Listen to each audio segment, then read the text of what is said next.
surprisingly human.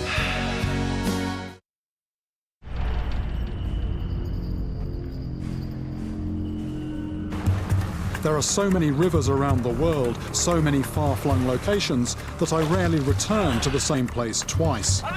That is, unless I've been defeated the first time. But there's one place where I've longed to return, a land that beat me before, a region of unparalleled brutality where for over 100 years violence and bloodletting have been a way of life. I travelled here 25 years ago, but had to pick my time carefully. Since then, continuing violence and unrest have prevented me from going back.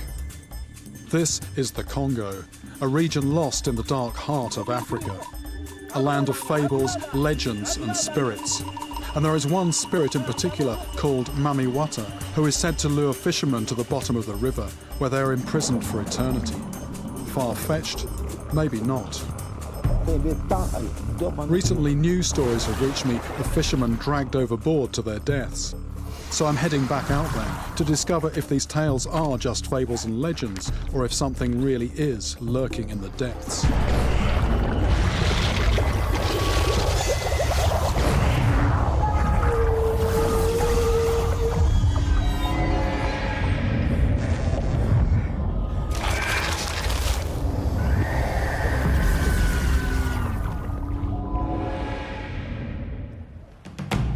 My name is Jeremy Wade. What keeps me alive is catching fish.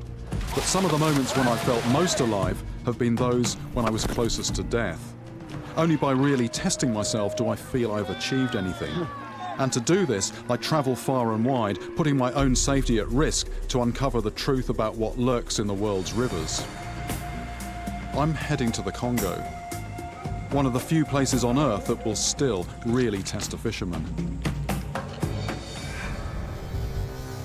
The Congo is situated in the tropical heart of Africa. It is regarded as one of the most violent places on Earth. My plan is to travel up the Congo River into the interior of this vast continent and catch myself a monster.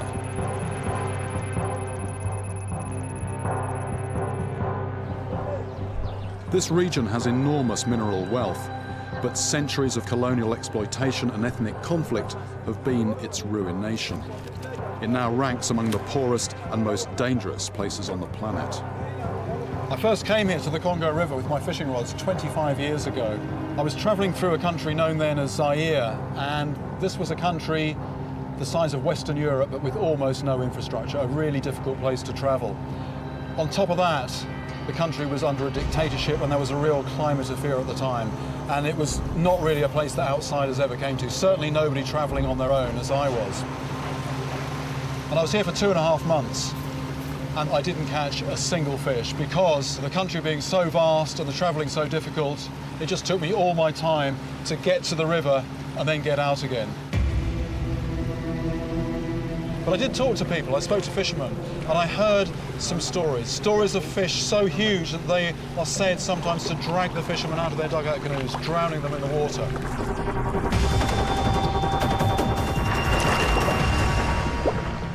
And then I was on my way out, I was travelling on a big riverboat, maybe 2,000 other passengers on that boat, and I actually glimpsed one of these monsters. Somebody dragged it on board, and I took a photograph. And the memory of that fish has just stayed with me ever since. But recently, fresh stories have reached my ears of this place, and they have rekindled the memories of that fish that I saw on the boat, and they've reminded me that me and this river have got some unfinished business. The people of the Congo are very superstitious. They believe that this great river is inhabited by the spirit Mamiwata. But could this water spirit actually be a rare and massive fish, like the one I glimpsed all those years ago? I have to find out. I get my first real sight of the harshness of life in this place when we stop in a village to refuel. Life here is cruel and unforgiving. Just to survive takes incredible strength, spirit and resilience. Oh, merci. What's slightly disturbing about this fish is that it's still alive. Catfish tend to stay alive for a long time out of water. And if you let yourself be ruled by sentiment, you'd say, really, you should bash this fish on the head, put it out of its misery. But if you do that, it's going to go bad very quickly, and the meat's going to go rotten and people aren't going to eat it. So basically, if you live somewhere like this, sentiment goes out the window, and you want to keep this thing alive for as long as possible so that it tastes good when you eat it. Simple as that. With their scaleless bodies and whisker-like tentacles, catfish are incredibly diverse. There are an estimated 3,000 different species inhabiting every continent except Antarctica. I have caught them in the New World and the Old. But here, the Congo is home to over 200 different types. That's nearly 3 times as many as in all the rivers in North America. This is an electric catfish. But here... Okay. It's got very sharp spines here. I'm here to catch a catfish that's rumoured to reach 8 feet in length and weigh over 300 pounds, a leviathan among the world's river monsters. The local name for the Congo River is Nzadi. It means the river that swallows all rivers. Together with its countless tributaries, it is the second largest river system in the world. From the Atlantic coast, it coils its way nearly 3,000 miles into Africa's interior, draining a basin second only in area to the Amazon.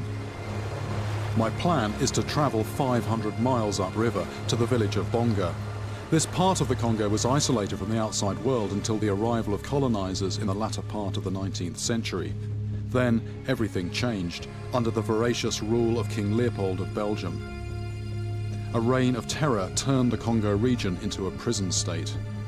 Men were enslaved to gather wild rubber, and their women and children routinely had their hands chopped off if the men failed to work hard enough. 10 million Congolese were brutally killed. To this day, much of this region remains undiscovered. This dark heart of Africa is still as unknown to outsiders as it ever was. I know little of what lies ahead as I venture into one of the darkest places on Earth.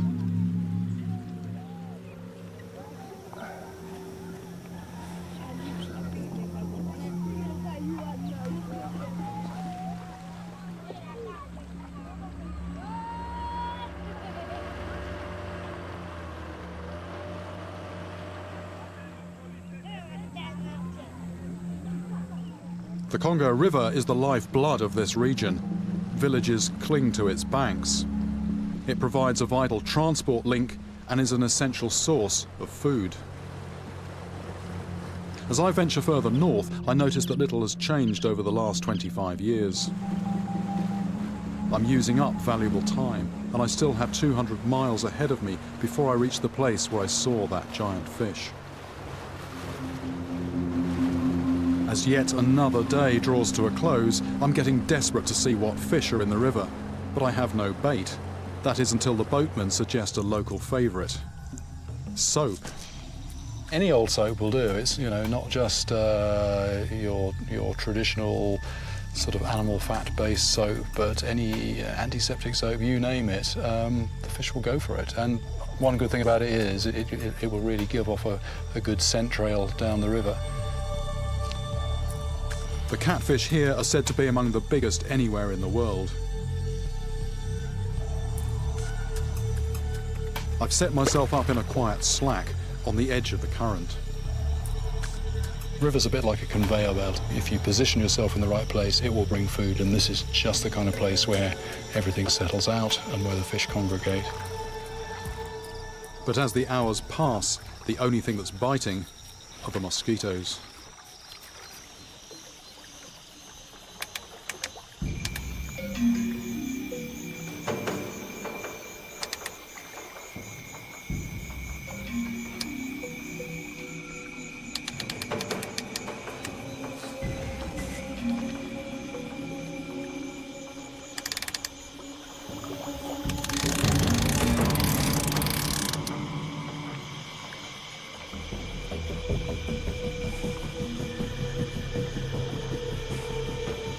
Pretty sure that was just the current, and every now and again you get a real surge.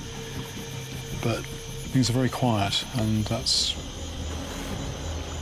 I don't know, it's quite a surprise.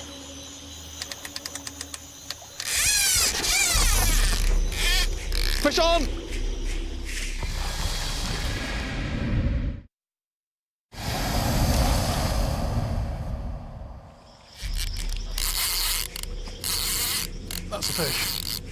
I'm in the Congo, deep in the dark heart of Africa, searching for a monster catfish.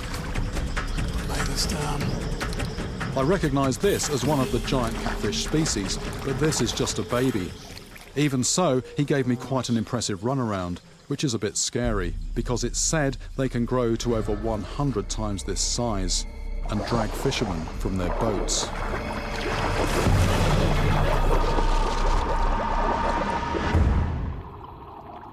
I know of catfish in the Amazon big enough to swallow people whole, so there's no reason why this river couldn't be home to fish of a similar size. Crucially for me, there is virtually no commercial fishing here. Unlike, say, the Amazon, where you've got a huge commercial fishing fleet that extracts literally tons of fish every day. So if there's one river in the world where you might hope to find a real monster lurking undisturbed in the depths, this is it.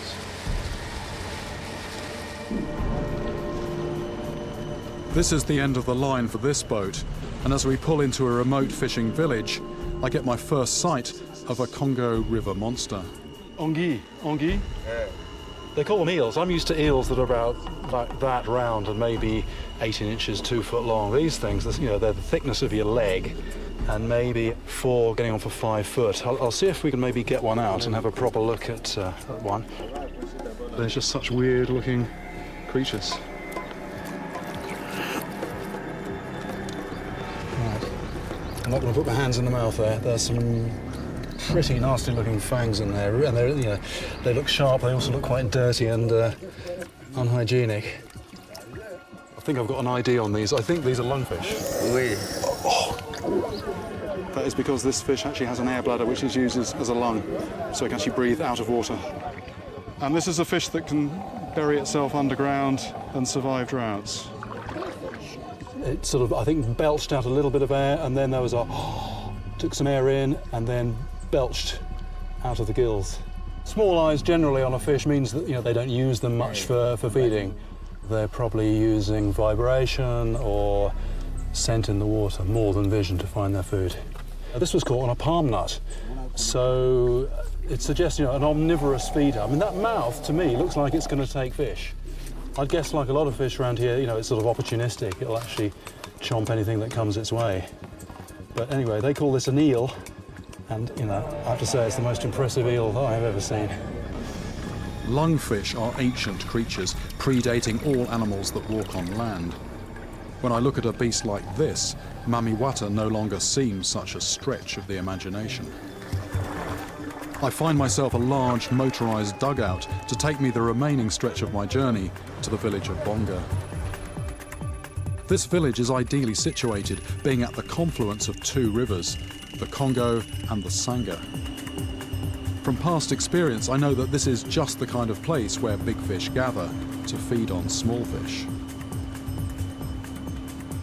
After a journey of nearly 300 miles, I'm back in the region where I saw that massive catfish all those years ago. It was also near here that I caught malaria, the insect-borne disease that kills millions of Africans every year. The memories of that time come flooding back. As the malarial parasites swarmed through my blood, it felt as if a war was raging inside my body.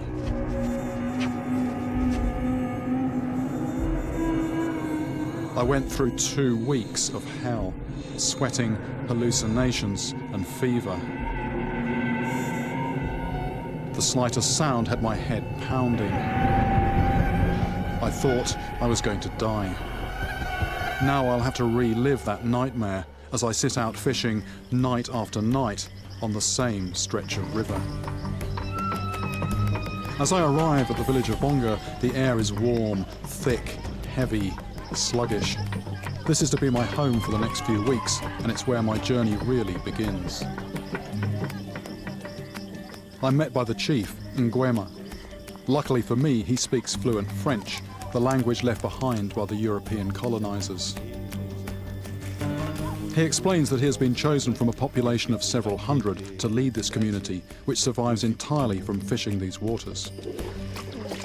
Nguema brings out a covered basin with something moving around in the bottom. On closer inspection, I glimpse snake-like markings. I wonder if he is testing me. Out here, first impressions matter. I cannot be seen to lose face. Il pique? Non, non, il n'y a pas de piquant.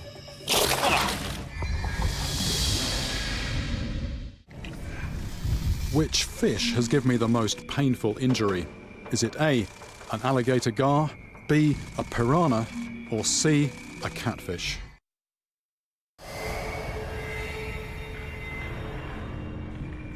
I asked, which fish has given me the most painful injury?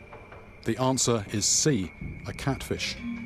An 8-inch catfish in the Congo stuck its barbed pectoral spine down the end of my finger. There was no hospital anywhere near, so I had to ask my boatman to rip it out. The pain was excruciating.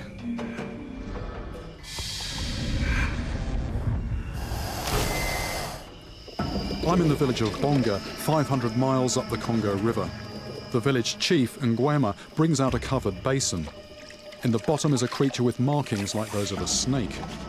I'm not sure what to do, and take this as a kind of test.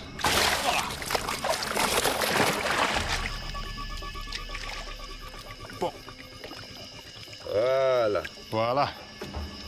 That's a fish and a half, that is. That's a mongoose. And that looks just like a snakehead. But it's in Africa.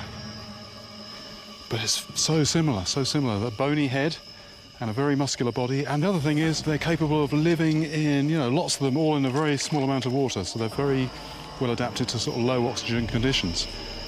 I better put it back, I think. Don't want him out too long. There's just so many variations on the fish theme here, and just a brilliant example of what they call convergent evolution. You get, fish in a completely different part of the world which have the same strategy for survival and actually look very similar. De canon, il y a beaucoup de méthodes aussi. C'est à partir de 1,55 m, 60. This does sound like the place for big catfish. The biggest he's seen was about 9 foot in length, but that was a while ago. Nowadays, maybe 5 or 6 foot. I mean, that's still a very big fish. Nguema has said he will help me in any way he can, starting tomorrow with a trip to meet other fishermen, so I can get the lie of the river.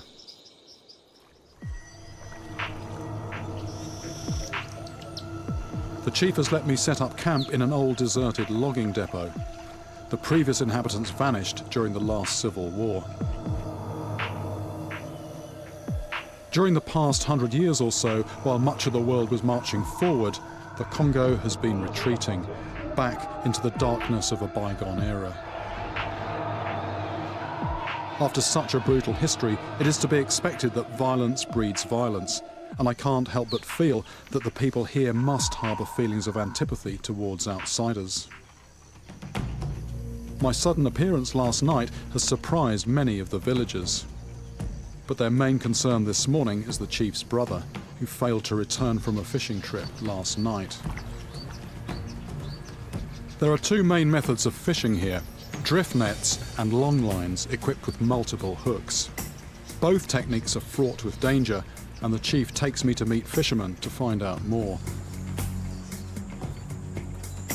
In my experience, this is not only the best way to learn about the fish, but you also get to hear stories that normally never make it to the outside world. At the first fishing settlement we stop at, I meet Ngomba, who tells me about his friend who was dragged from his boat to his death. The details of the story appear to be that a fisherman fairly local to here went out one morning as usual to check his lines, and he didn't come back.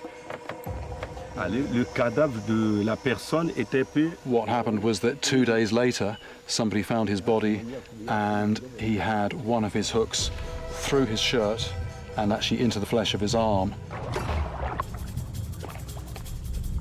From the situation of the man's body and the line, they were just able to deduce that he must have been pulling in the line and then just somehow got the hook caught in him.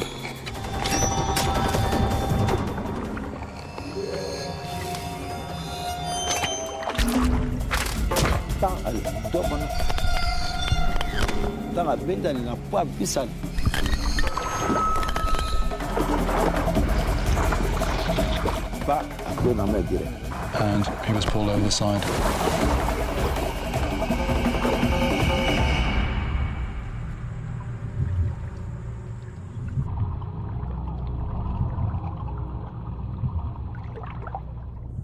On the same line, on another hook, was a large catfish. The size of the catfish, well, you know, he indicated that. Now, around here, that isn't the length of the fish, that is actually the width of the head, so we're talking a fish well over 100 pounds. I wonder what the chief thinks about my mission to catch a monster catfish, especially in the light of this incident and the disappearance of his brother.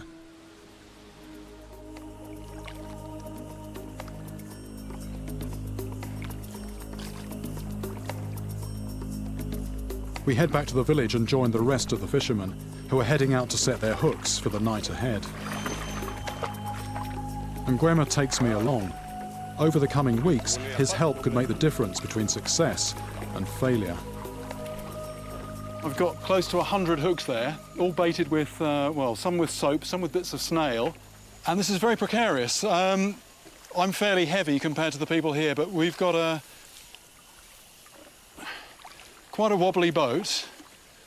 And the idea of pulling in a big fish from a boat like this is a bit interesting, to say the least.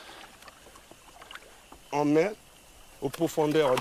first weight has gone in. It's about 6 feet deep, something like that, it looked like. And what we're going to do now is put the line out towards the middle of the river with the hooks at intervals, and then there's a final weight just to hold everything in place.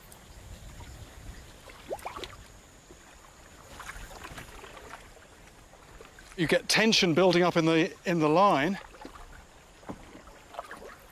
You get these hooks just whipping past you as you're paddling out into the middle.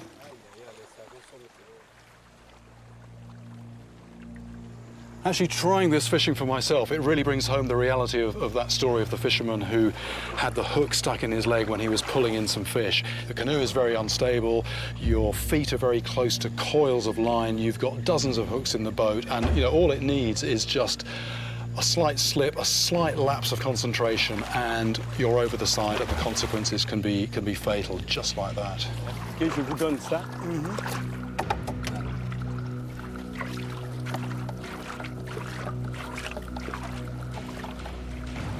The chief is anxious to head back to the village to see if there is any news about his brother.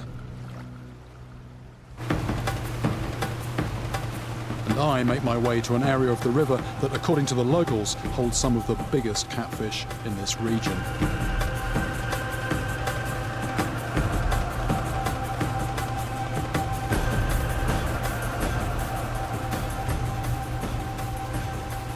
What I'll do, I'll have the boat here, and then I'll put 2, maybe 3 rods across. So I should have quite a good setup there for intercepting anything that might be on the prowl. The catfish I'm after is most active at night, when it comes into the shallows, using its whiskers to detect prey.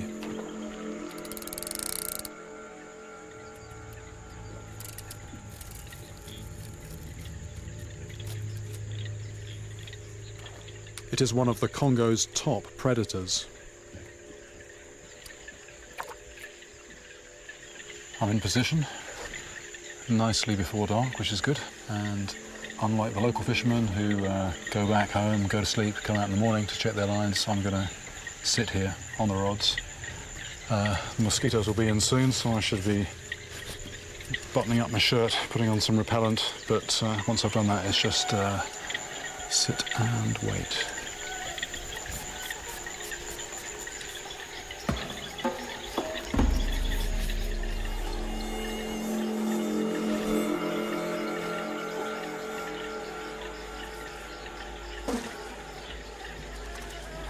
Eventually, having sat through wave after wave of mosquitoes, I'm forced to quit and head back to camp.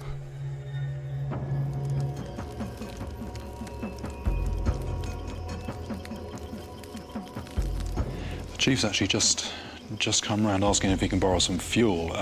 His brother still isn't back from fishing. He's now well overdue, so what's going to happen? Some people are going to go out and have a look, try and find him. If that wasn't actually worrying enough, I've just heard from the house next door that, you know, the way things work here is that there's no such thing as an accident. Everything has a cause. And because this disappearance comes at the same time as my being here, there are people starting to say that I am responsible for this. The atmosphere here has changed. Many of the villagers seem stony-faced. I don't know what's going on, which worries me. Superstition is incredibly powerful here, and I have no idea what might happen to me if any harm comes to the chief's brother.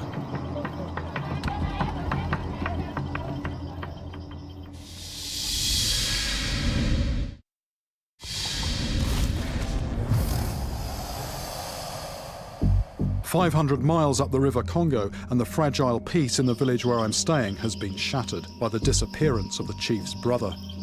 And I've heard that some of the villagers suspect my being here is the cause for his disappearance.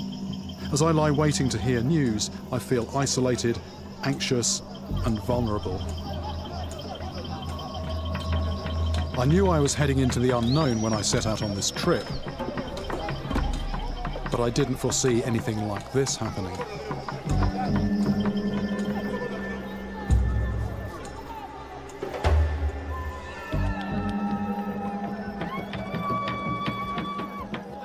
I've just actually heard commotion down by the side of the water, and even without hearing the words, I think it's good news. I think they found him, which is just an almighty relief.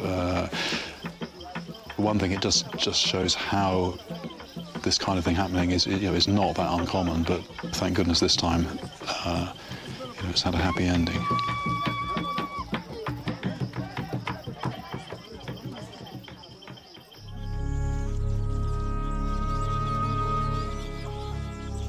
The following morning, it is only when I talk to one of the fishermen that I become aware of the extent of the danger I was in last night.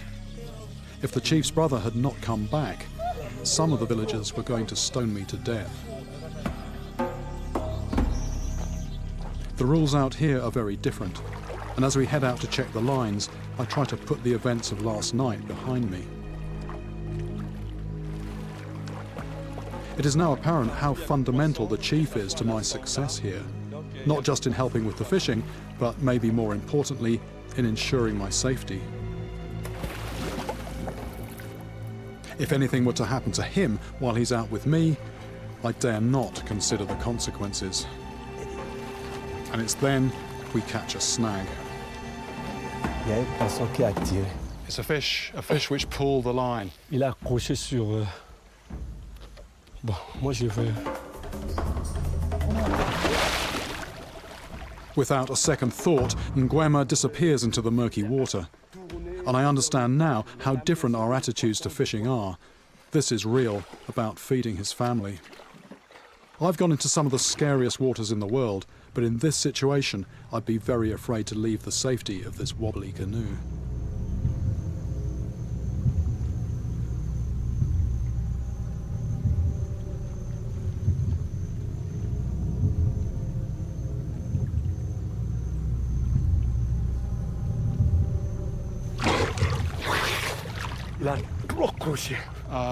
It's very snag down there, very snag. I try to act normal and remain calm, but this is exactly the scenario I was dreading. It actually got caught on one of the other hooks. Now, it doesn't bear thinking about if that hook had gone in fully past the barb, you're just not going to come up.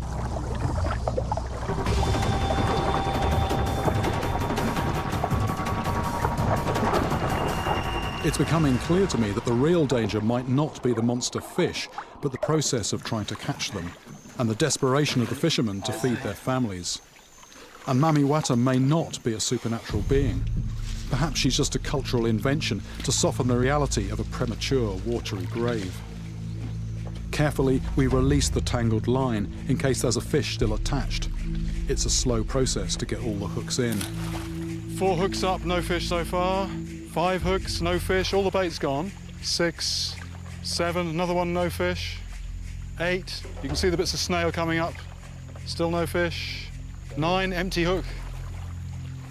10 hooks on that line, no fish. We continue on the opposite side of the river, retrieving the other lines, but the end result is the same every time. Nothing to take home after all that work. 66, 67, 68, 69, 70, 71, 72, 73, 74, 75, 76. 76 hooks. There might be one or two in the boat as well, but 76 hooks have been out there for, don't know, 15 hours, something like that, overnight, and not a single fish. And I'm starting to think now, I'm starting to do the maths and think, here I am, I'm going to fish with one hook. This is equivalent to me sitting by the river for 75 nights. That's 2.5 months and catching nothing. It's quite a surprise. I've seen fish in the markets and you sort of think, oh, there's loads of fish around. But of course those markets, you know, they are very much collection points for fishermen operating in a wide area. And who knows how long ago they were caught. Catfish can be tethered and kept alive after capture for several weeks. It's looking like a much, much tougher challenge than I thought, just catching anything here.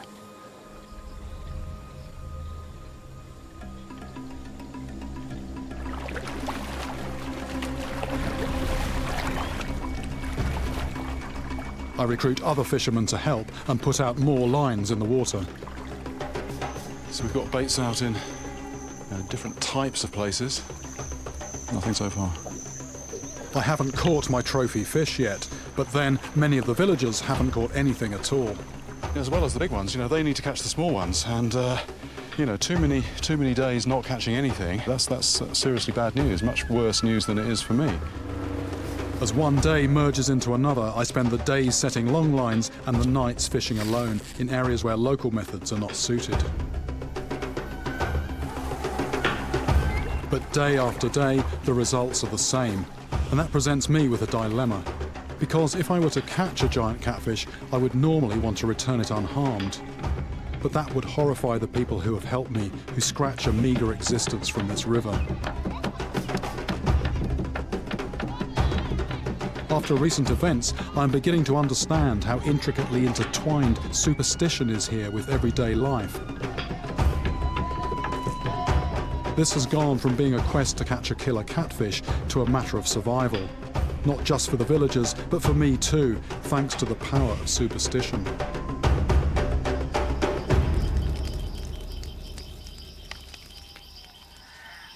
It's been 25 years now. Such a long journey to get back here, but so far for nothing. And I'm almost starting to wonder if, you know, the last quarter century has maybe even seen an end of the giant catfish of the Congo. And now the weather seems to be closing in. If the rainy season comes early, the river could become lethal to fish, and the malarial mosquitoes unbearable to be out in.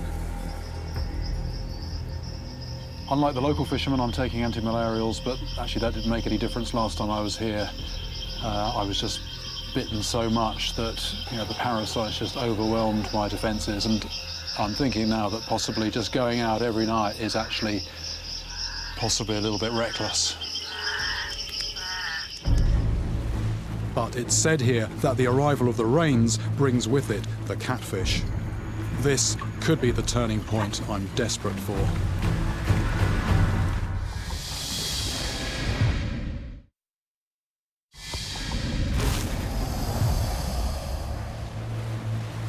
I've come back to the Congo to catch myself a monster catfish and to discover if the river spirit Mamiwata is dragging fishermen to their deaths. But it's beginning to dawn on me that the origin of Mamiwata might not be a spirit or even a fish, but the hazardous fishing methods used here. And now the weather seems to be closing in, but it is said that the arrival of the rains brings big catfish. This could be the turning point I'm desperate for. I feel the line, waiting to detect the slightest sign of interest from a fish. The mosquitoes begin their nightly assault, and the river is throwing everything at me. I don't know what I'm going to catch first, a fish or malaria.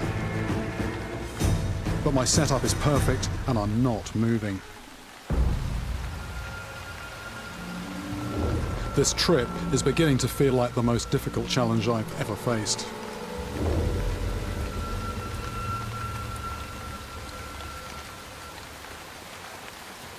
This is another reason for doing things the local way. The weather just so unpredictable. This storm just came from nowhere.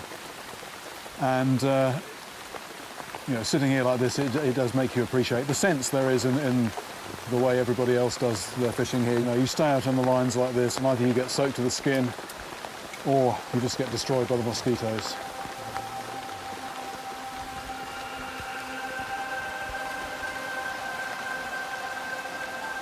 As the hours pass, I have little to do but bail out the boat. And eventually, it's me that has to bail out.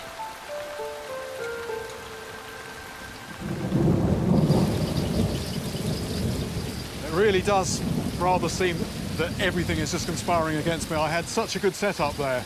I had a couple of good baits out, the boat was positioned nicely, and if anything had been in the mood to feed, you know, I had the perfect ambush set. And nicely before dark as well. The sun went down, the darkness closed in, and then a few spots of rain, and then, you know, this hit.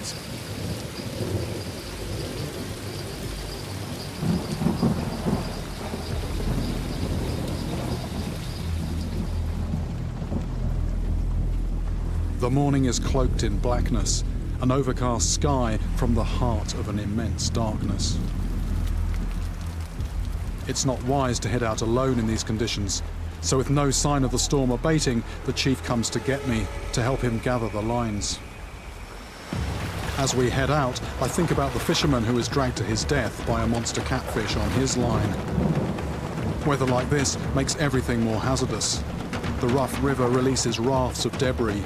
Soap and heavy rain make the boat incredibly slippery, washing the hooks and lines around my feet. This will put to the test everything I have learned in my short time here. Again, I wonder if the chief is testing me, and again, I cannot afford to lose face.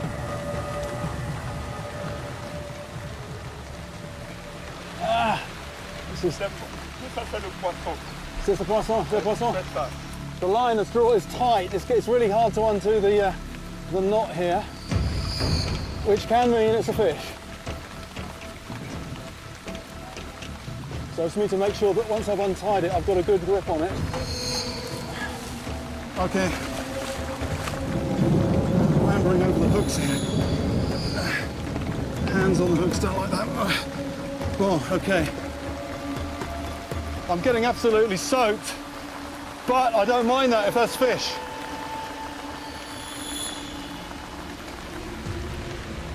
Then the break I've been waiting for. It's a fish, it's a fish, it's a fish.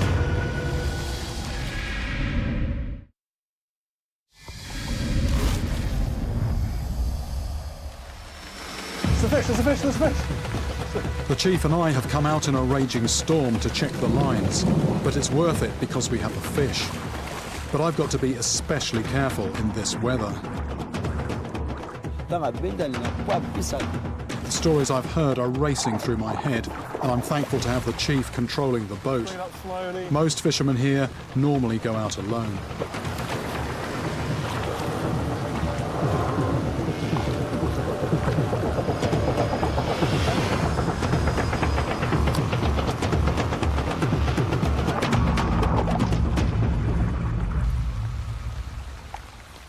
I thought I felt something else, possibly. Something moving down there. Two fish can mean double the power.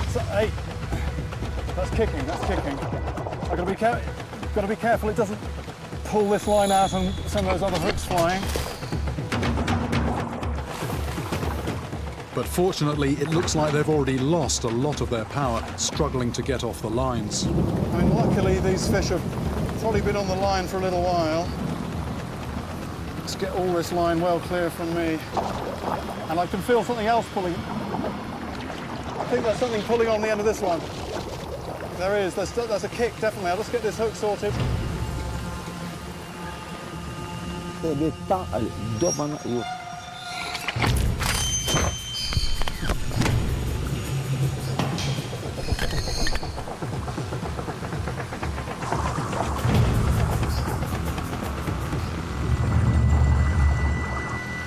There we go.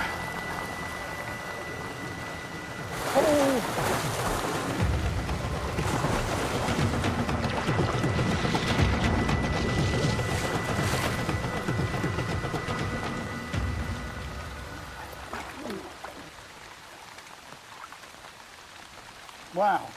How about this? How about this? Nothing, nothing, nothing. And I think it could have been the rain that, well, it's quite possible it was the rain that got them going. 3 nice-sized sunny there. 3 very nice-sized sunny. The weather's kicking off though. I mean, it's coming. It's getting worse. There's lightning. I want to have a look at these fish, but I think, you know, priority should be get back to the village, have a good look at them there. My priorities, I realise, have changed. 25 years ago, I left the Congo feeling cheated for not having caught the big fish. I returned determined to settle the score, but I'm leaving feeling humbled by this great river and the people who eke out a meagre existence in this crucible of violence. Again, I didn't catch the big one. Maybe they're no longer here, but I did discover that the 3 I caught could be more than capable of pulling a fisherman overboard if you're using the hazardous local methods. Instead of just being abstract jottings in my notebook, you know, I came to really understand how those accidents could have happened. You're in a narrow, wobbly canoe, maybe there's waves and wind complicating the situation, there's a fish on the end, it's pulling, and you just lose your concentration for a moment or happen to slip at the moment when that fish makes a lunge. You've got a loose hook, flies through the air very easily, it's in your hand, it's in your leg, you're over the side. And actually in that situation, even a fish this size, you know, you're not going to have a chance against it. This is going to pull you under. You cannot pull against a fish even this size. The story of Mami Wata luring fishermen to their deaths is a fantastical one, but one that in the end I could not debunk, because the truth is every bit as frightening as the myth. For me, Mami Wata does exist, not as a spirit, but as an entity created by the realities of life here. The need to win food, day after day, from this hostile and mysterious river.